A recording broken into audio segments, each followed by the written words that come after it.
PTI chairman Imran Khan के खिलाफ मुहाज बनाने वाली मुखालिफ पार्टियां हो जाएं तैयार। अब होने वाला है फैसला खुलेआम। कप्तान ने कर दिया है ऐलान। जुमे के दिन दमादम मस्त कलंदर का है पैगाम। जुमे का दिन होगा पाकिस्तानी सियासत में अहम, क्योंकि चेयरमैन पीटीआई इमरान खान ने फैसला किया है कि वो जुमे को दोनों असेंबलियां तहलील कर देंगे और उसके बाद कौमी असेंबली में स्पीकर के सामने इस्तीफा मंजूर करवाने के लिए जाएंगे। उसके बाद इलेक्शन की तैयारी करेंगे।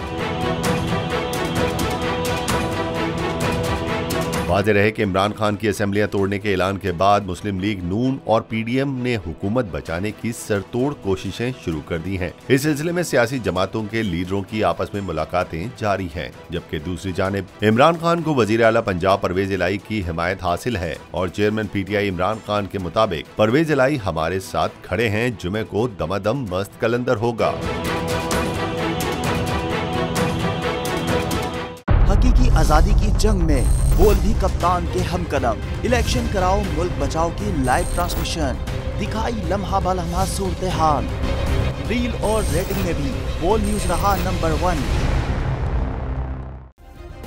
सब्सक्राइब करें और बेल दबाएं ताकि कोई खबर रह न जाए।